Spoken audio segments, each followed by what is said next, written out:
धम्म के पथ पर यात्रा कर रहे, ध्यान के पथ पर यात्रा कर रहे सभी साधक साधिकाएं, उपासक उपासिकाएं, हमारे पूजनीय वंदनीय भिक्षु संघ सबको सबके प्रति मैत्री भावना रखते हुए आइए इस वक्तव्य में हम जानते हैं कि भगवान तथागत सम्यक संबुद्ध का आर्य अष्टांगिक मार्ग क्या है।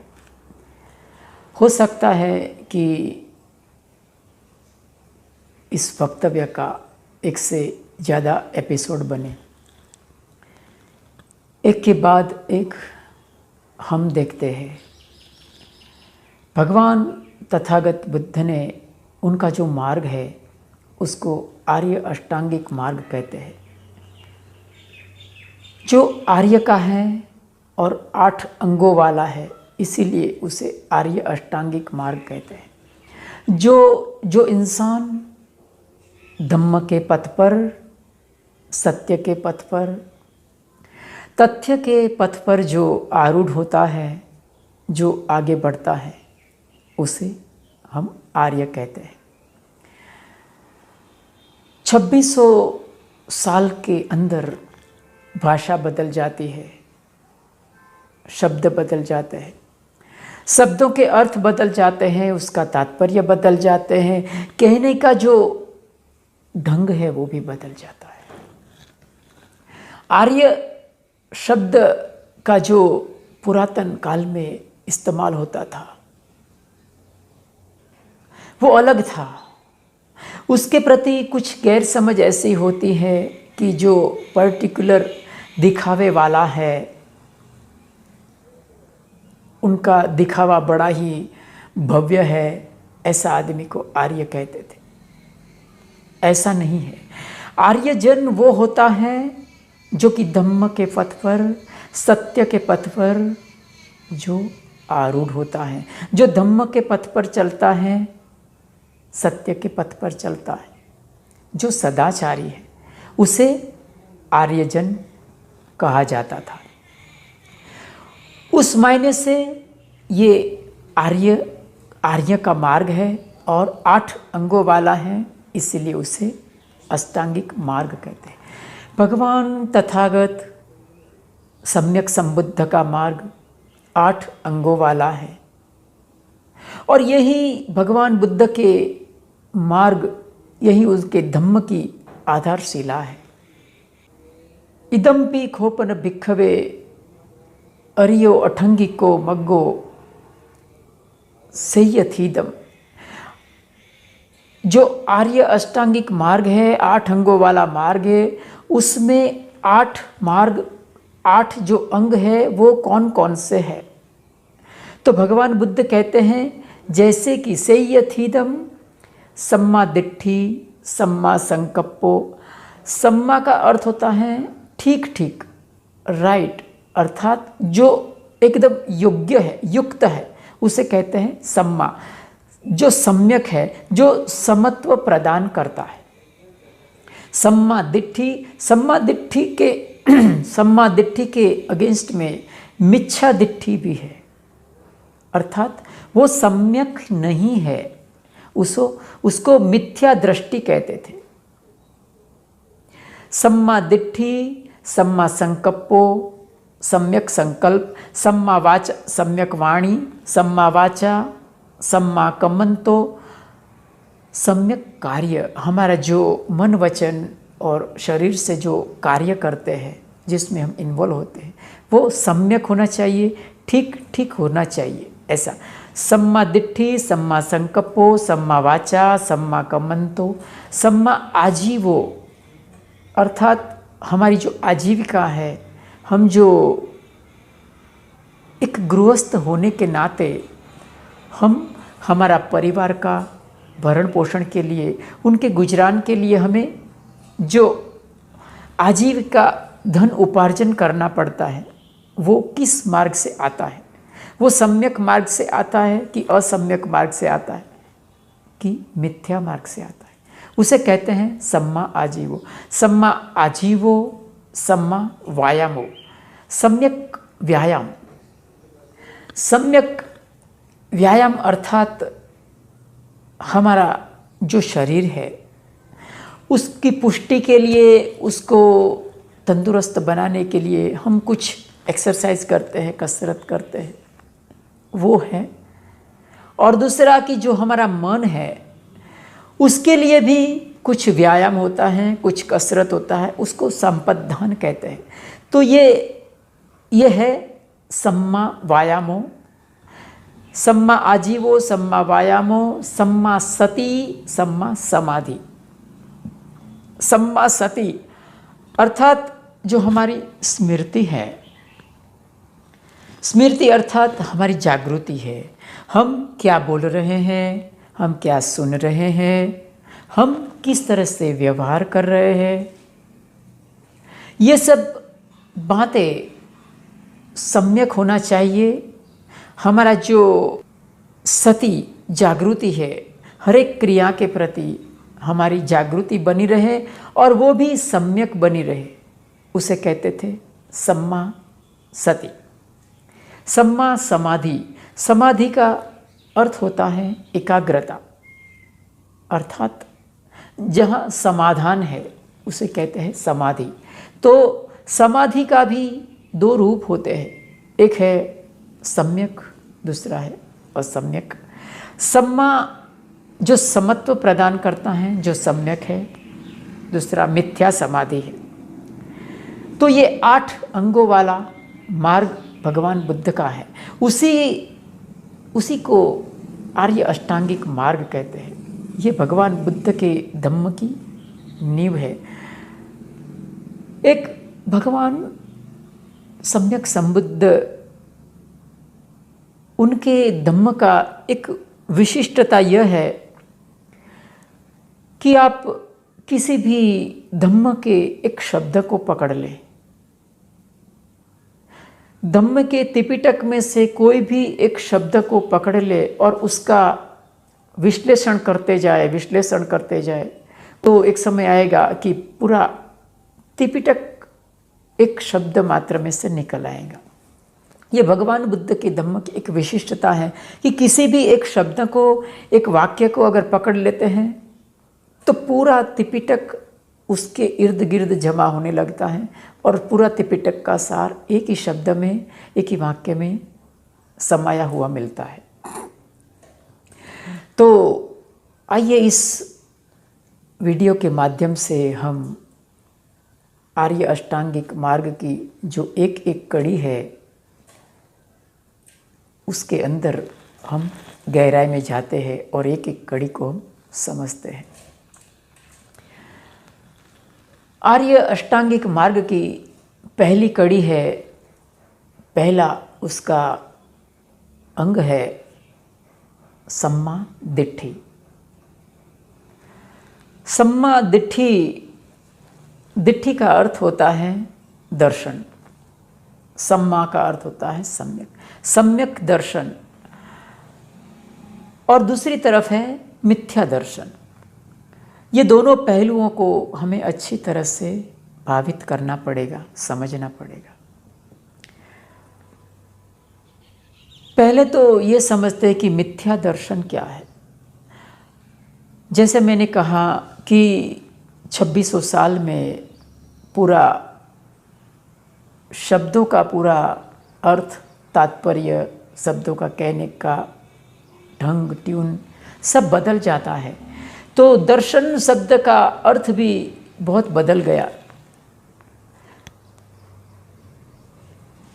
कहीं कहीं पर ऐसा लोग मानते हैं कि दर्शन शब्द का अर्थ होता है कि हम जो खुली आँख से या तो बंद आँख से हम कोई आकृति का दर्शन करते हैं। जैसे कि आपके सामने मैं बैठा, मैं दर्शन कर रहा हूँ, मुझे कोई चीज़ देख रहा हूँ मैं, तो वो दर्शन है। ये एक मोटा मोटा उसका अर्थ है। दूसरा दर्शन शब्द का अर्थ है कि हम आँख बंद करके कभी ध्यान लगाता है, कोई संप्रदाय में ध्यान लगाते हैं, तो वो ध्यान लगाने की उनके पास कोई सही ढंग की विधि नहीं है, तो वो क्या करते हैं, वो कोई कल्पना करते हैं, कोई देवी देवता की किसी की कल्पना करते हैं और फिर उसका इमेजिनेशन करते हैं और फिर वो इमेजिनेशन को वो बार बार प्राधान्य देते हैं। तो एक समय के बाद वो बंद आंखों के सामने उसका प्रत्यक्षीकरण होता है। तो उसी को भी दर्शन कहा गया कि मुझे ये देवी का ये देवता का दर्शन हो गया। उस अर्थ में भी एक दर्शन, उस अर्थ में भी दर्शन का व्याख्या चलती है। ये जो हम बात कर रहे हैं फिलहाल वो मिथ्या दर्शन की है। जो भगवान बुद्ध का जो तात्पर्य था सम्मा दिट्ठी के साथ, उसके पर आना अभी बाकी है। और एक दर्शन शब्द का अर्थ चल पड़ा कि हर एक धर्म संप्रदाय उसका एक मान्यता होती है अपने तथाकथित धर्म के अनुसंधान में, उनकी एक फिलॉसफी होती है।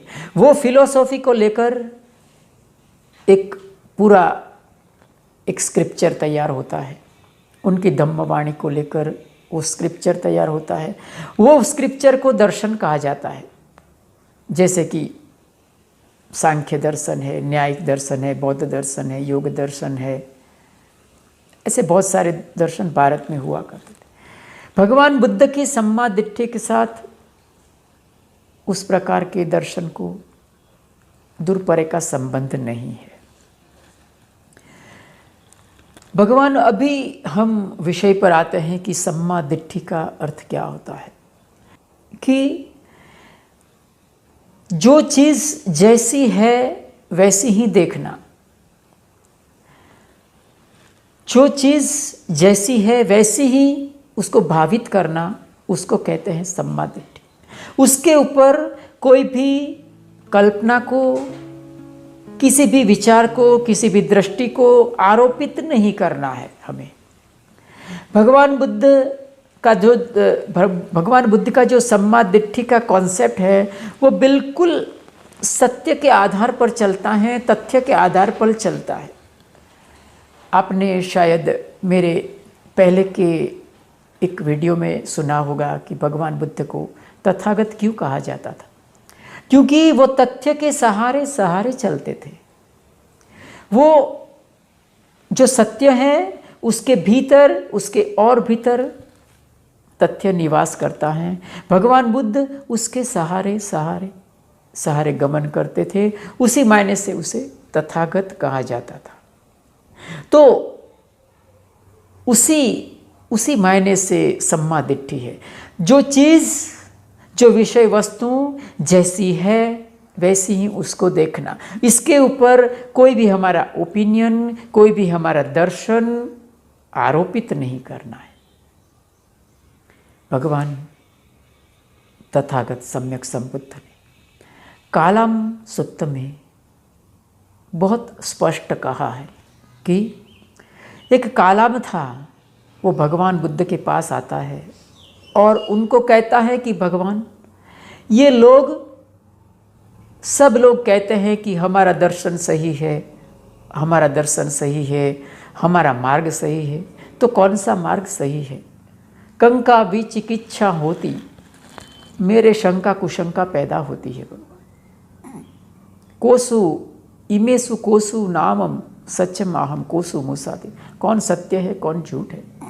भगवान बुद्ध ने स्पष्ट कहा है। क्योंकि तथागत का मार्ग सम्मा दिट्ठी का है, सम्यक दर्शन का है। जो चीज़ जैसी है वैसी ही देखना। तो भगवान बुद्ध ने ये कहा कि हमें किसी भी चीज़ को इसीलिए नहीं मानना है कि कोई धर्म ग्रंथ में लिखी है।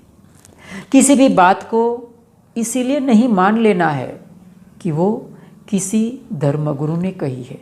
माँ समणो नो गरुति, कोई गुरु ने, कोई श्रमण ने कहा है इसीलिए नहीं मानना है। माँ पिटक संपद दानेन, कोई स्क्रिप्चर में लिखा है, धम्मवाणी में लिखा है इसीलिए मानना है। भगवान बुद्ध ने ये नहीं कहा है।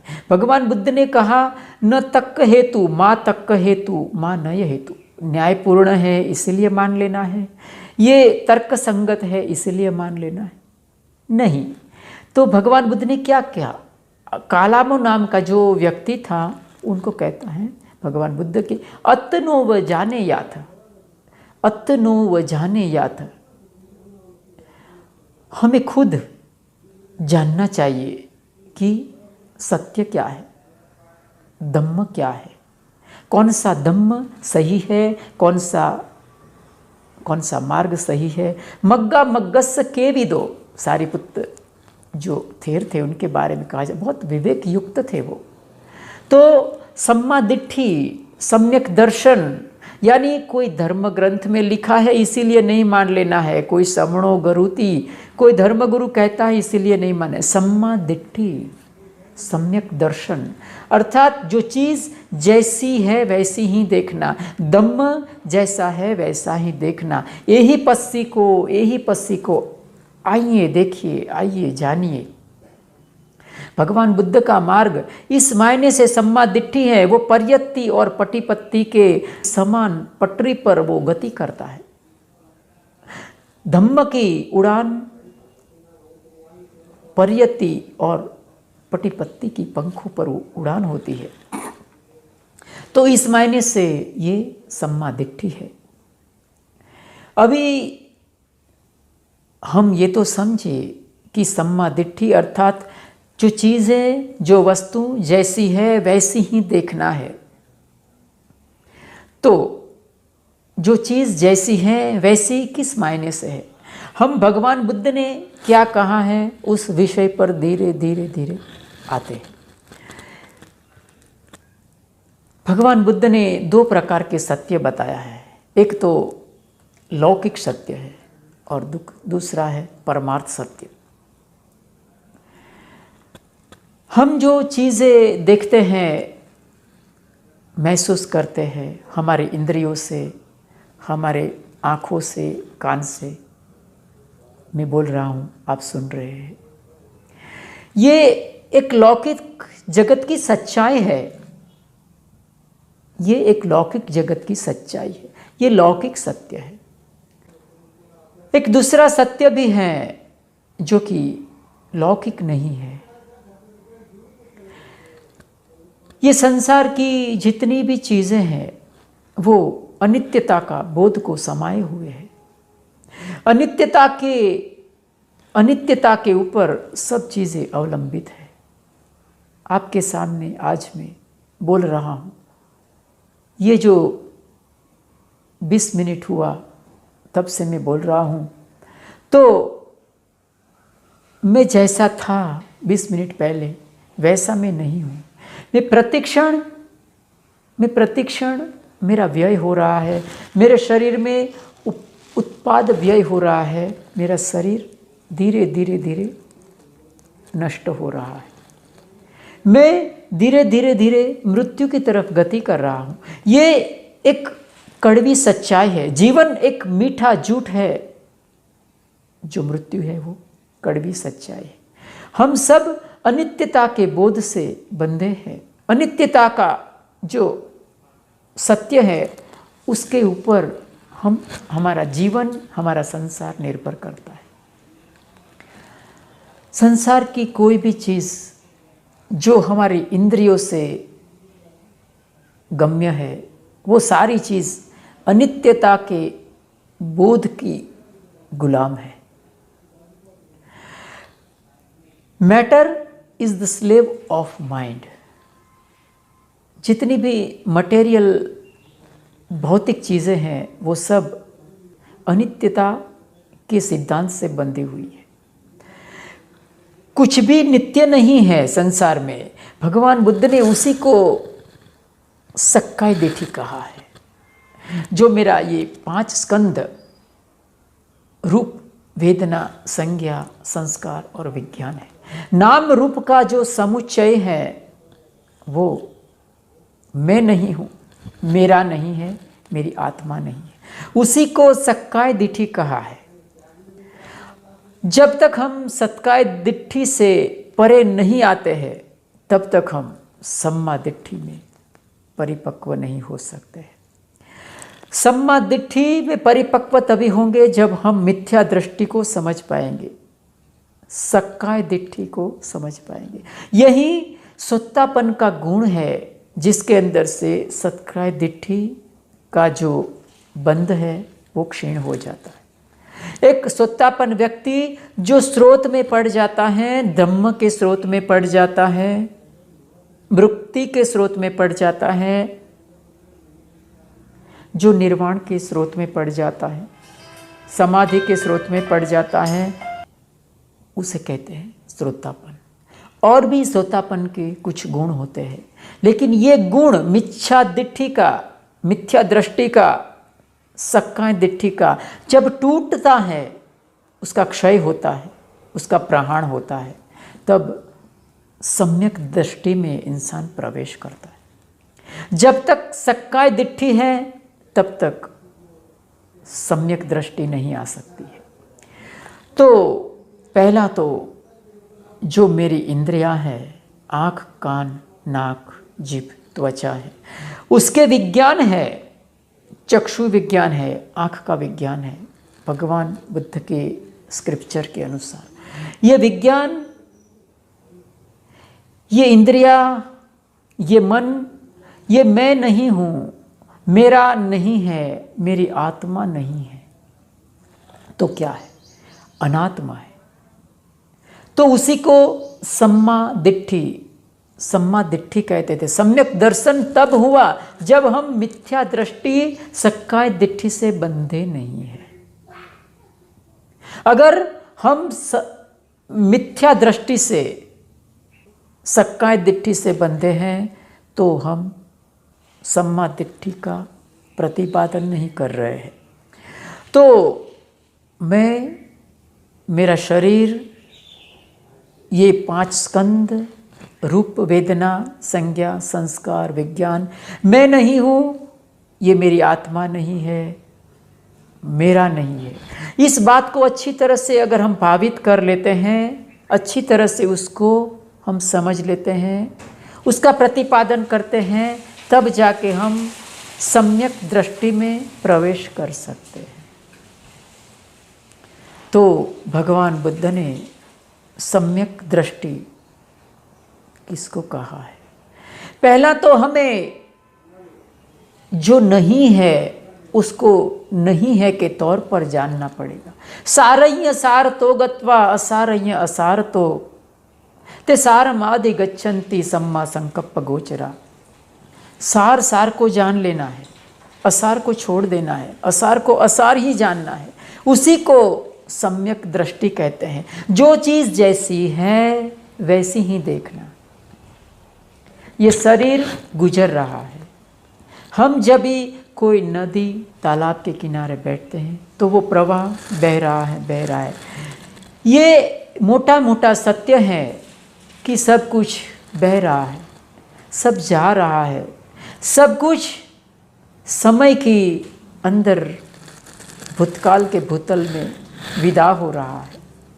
कोई भी चीज़ यहाँ नित्य नहीं है, नित्यता कुछ भी नहीं है, कोई भी ध्रुव स्थिति नहीं है।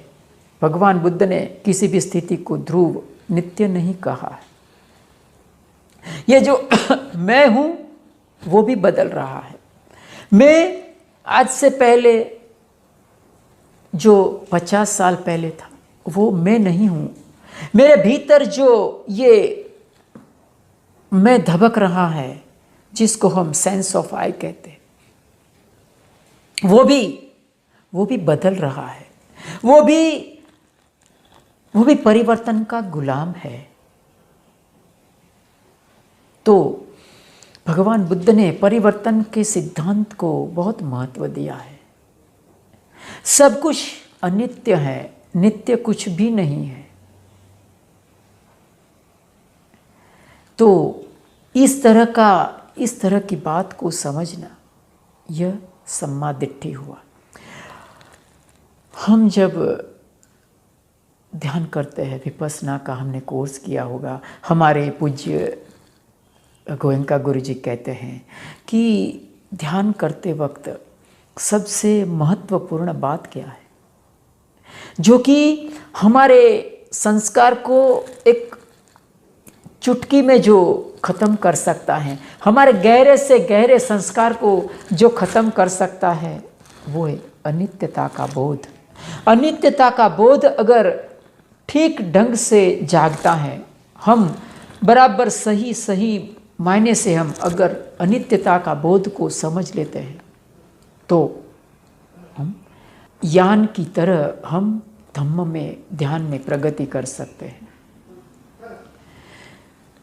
और अगर हम हमारे चित्त में, हमारे मन पर अगर नित्यता हावी है, सक्काय दिट्ठी से हम बंधे हुए हैं, तो समझ लेना कि हम सम्यक दृष्टि का प्रतिपादन नहीं कर सकते।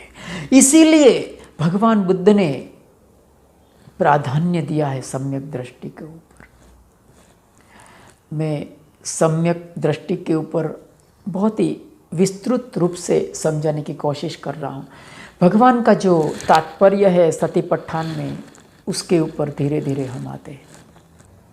तो इस मायने से हमें मिथ्या दृष्टि को समझना पड़ेगा। मिथ्या दृष्टि जो सत्काय दिट्ठी है, उसको समझना पड़ेगा पहले।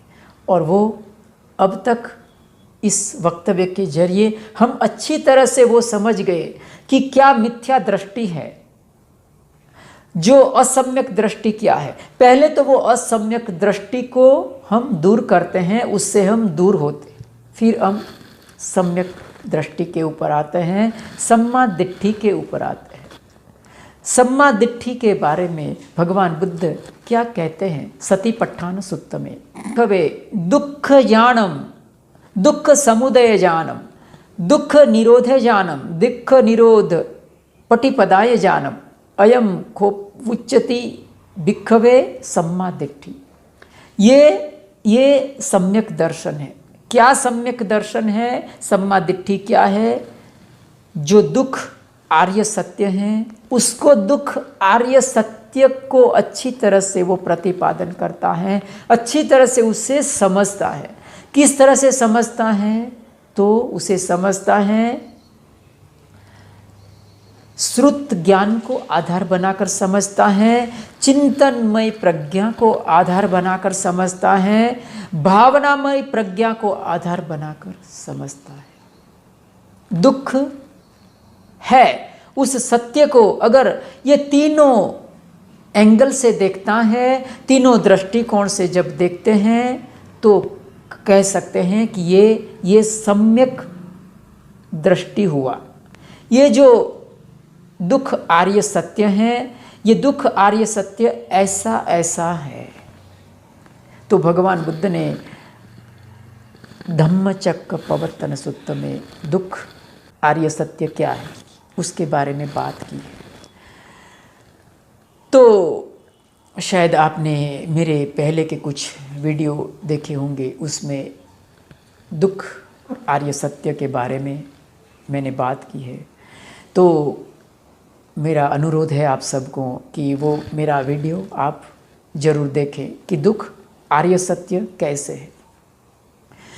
भगवान तथागत बुद्ध कुछ भी बात करते हैं तो वो उनके लेवल से करते हैं, उनके लेवल से करते हैं। उनका जो बात करने का जो तात्पर्य होता है, उसके कुछ शाब्दिक अर्थ होते हैं और कुछ गर्भित अर्थ होते हैं। जो उसका गर्भित अर्थ होता है वो तथ्य के रूप में होता है, वो तथ्य के रूप में छुपा हुआ होता है। जबकि जो उनका शाब्दिक अर्थ है उसको तो सामान्य जन समझ जाते हैं। भगवान बुद्ध जैसे विलक्षण प्रतिभावान एक जिन, एक सम्यक संबुद्ध तथागत जब ये बात कहते हैं कि दुख आर्य सत्य है, तो वो ऐसे ही नहीं कहते हैं। उनका कहने का तात्पर्य बड़ा ही गंभीर, बड़ा ही गर्भित होता है। तो भगवान बुद्ध क्यों कहते थे कि दुख आर्य सत्य है? उन्होंने मोटे मोटे तौर पर ये बात बताया कि जो हमारा जीवन है, जो जन्म है, हमने जन्म लिया तो वो जन्म से ही दुख शुरू हो जाता है। एक नवजात शिशु 9 महीने के बाद माता की कुक्षी से जब बाहर आता है तो वो रोता है। शुरुआत ही रोने से होती है, क्योंकि उसे जीने के लिए अब हवा चाहिए।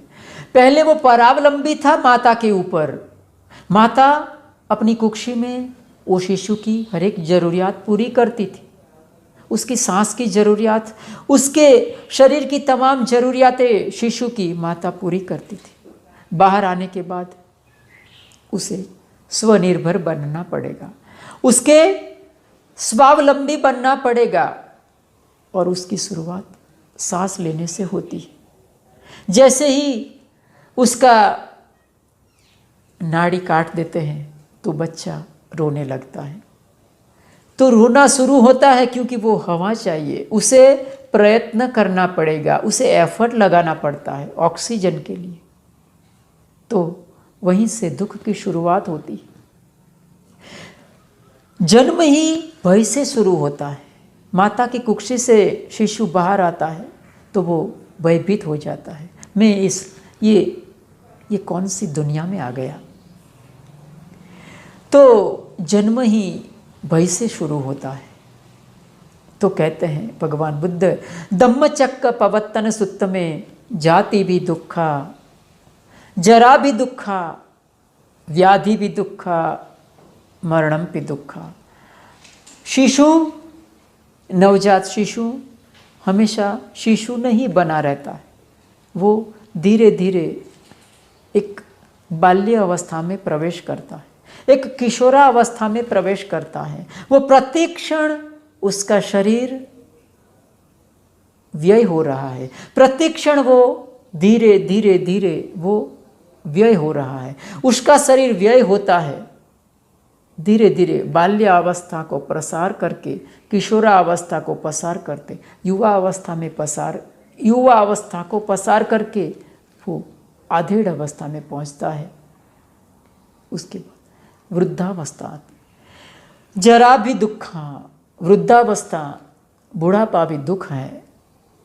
हमारा शरीर, ये जो बात है वो मोटे मोटे तौर पर है, ये समझने के लिए बहुत आसान है। ये हम देख सकते हैं हमारे चर्म चक्षु से, हमारे जो इंद्रिया है उससे हम समझ सकते हैं। उसका शाब्दिक अर्थ को हम पचा सकते हैं, भावित कर सकते हैं।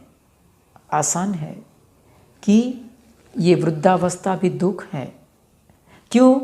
कि हमारा हाथ पैर काम नहीं करता है, शरीर जर्जरित हो जाता है, शरीर में वो बल नहीं रहता है, बूढ़ापा आ जाता है। तो वो भी हम धीरे धीरे परावलंबी बनते जाते हैं। तो जाति भी दुखा, जरा भी दुखा, व्याधि भी दुखा। संसार का कोई इंसान ऐसा नहीं है कि वो ऐसा कह सके कि मैं पूर्णतः तंदुरुस्त ही रहूँगा या पूर्णतः तंदुरुस्त ही रहने वाला हूँ अंत तक, मृत्यु तक। तो व्याधि भी दुखा, ये जो रोग बीमारी होती है वो भी दुखदायक होती है। कोई बीमारी अच्छी नहीं होती है।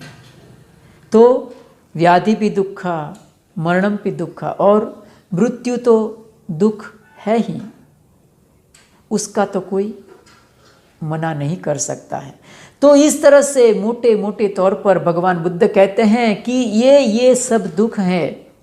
पिए ही विपयोगो दुखो, पिए ही विपयोगो दुखो, अपिए ही संपयोगो दुखो। जो हमारे प्रिय होते हैं, बहुत नज़दीकी के रिश्तेदार होते हैं, जिसके बगैर हम रह नहीं पाते हैं, ऐसे इंसान जीवन से चला जाता है। पिए ही विपयोगो, उसके वियोग हो जाता है, वो भी दुख है। और जिसको हम चाहते नहीं है, जो सामने मिलते ही हम रास्ता क्रॉस कर जाते हैं, ऐसे इंसान, ऐसा व्यक्ति से मिलन हो जाता है। तो अपिए ही संपयोगो दुखो, जो अप्रिय है उससे मिलन हो जाता है, ये भी एक दुख है। पिए ही विपयोगो दुखो अपिए ही संपयोगो दुखो यम पिछम नहीं लभती तमपि दुखम। सबसे बड़ा दुख तो यह है कि हम जो इच्छा करते हैं वो प्राप्त नहीं होता है, हमारी इच्छा पूर्ण नहीं होती है।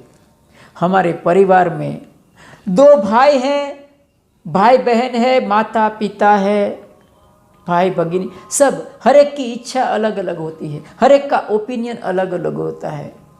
तो हर एक की इच्छा दूसरे की इच्छा से मेल नहीं खाएंगी तो दोनों में भी संवाद में से विवाद हो जाएगा और दुख का कारण पैदा होगा। तो ये कहते हैं कि यम पिछम न लभती तमपि दुखम, इच्छा को पूर्ण नहीं होता है वो भी दुख है। संखितेन पंच उपादान खंदा दुखा, ये जो 5 स्कंद है, जैसे कि इस डिस्कोर्स की शुरुआत में ही मैंने बताया कि भगवान तथागत बुद्ध का धम्म ऐसा है कि किसी भी शब्द को पकड़ लेंगे ना तो पूरा त्रिपिटक का विस्तार हो जाएगा। जो 5 स्कंद कहा भगवान बुद्ध ने वो भी दुख के लिए जिम्मेदार है।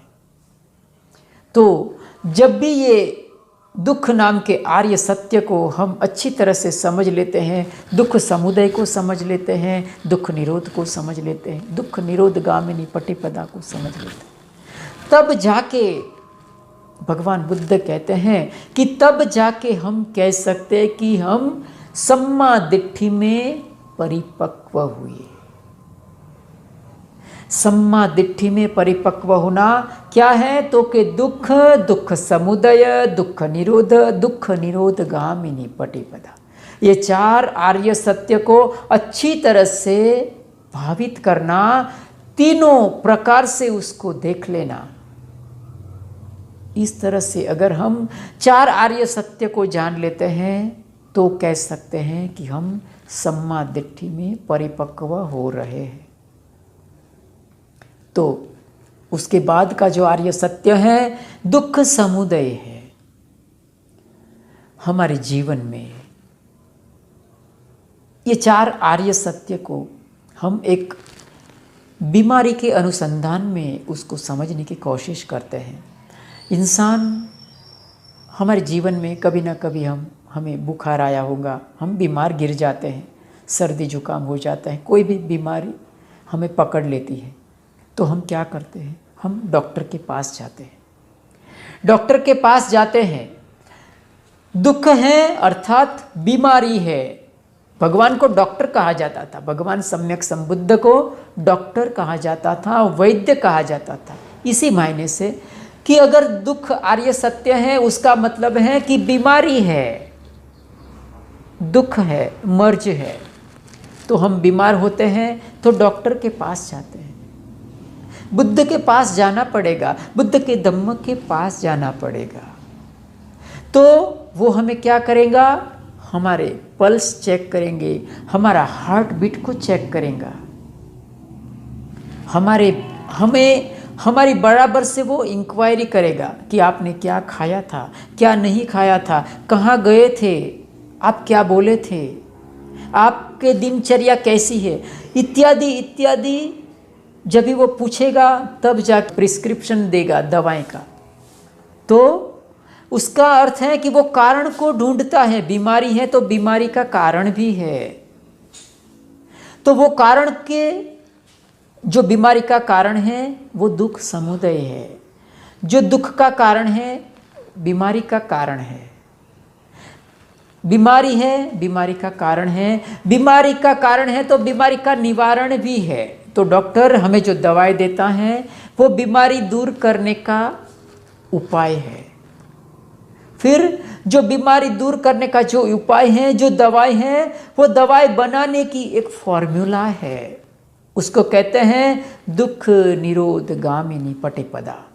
तो ये 4 आर्य सत्य को अच्छी तरह से श्रुतमय प्रज्ञा से चिंतनमय प्रज्ञा से, भावनामय प्रज्ञा से अगर अच्छी तरह से हम भावित कर लेते हैं तो कह सकते हैं कि हम अच्छी तरह से सम्यक दृष्टि में, सम्मा दिट्ठी में हम प्रतिष्ठित हो चुके हैं।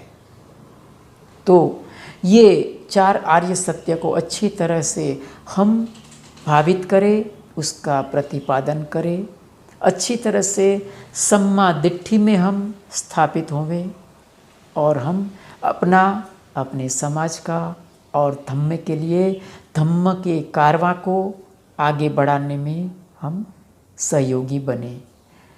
तो इसके बाद हम अगले एपिसोड में सम्यक संकल्प के बारे में बात करेंगे। तब तक के लिए मैं अपनी वाणी को विराम देता हूँ। आज के दिन बस इतना ही। सबका मंगल हो, सबका मंगल हो, सबके जीवन में खुशहाली आए, हमारे पुण्य कर्म में सब भागीदार बने, सबका जीवन धन धान्य धर्म आरोग्य और प्यार से समृद्ध बने, समृद्ध बने, समृद्ध बने। साधु साधु साधु साधु।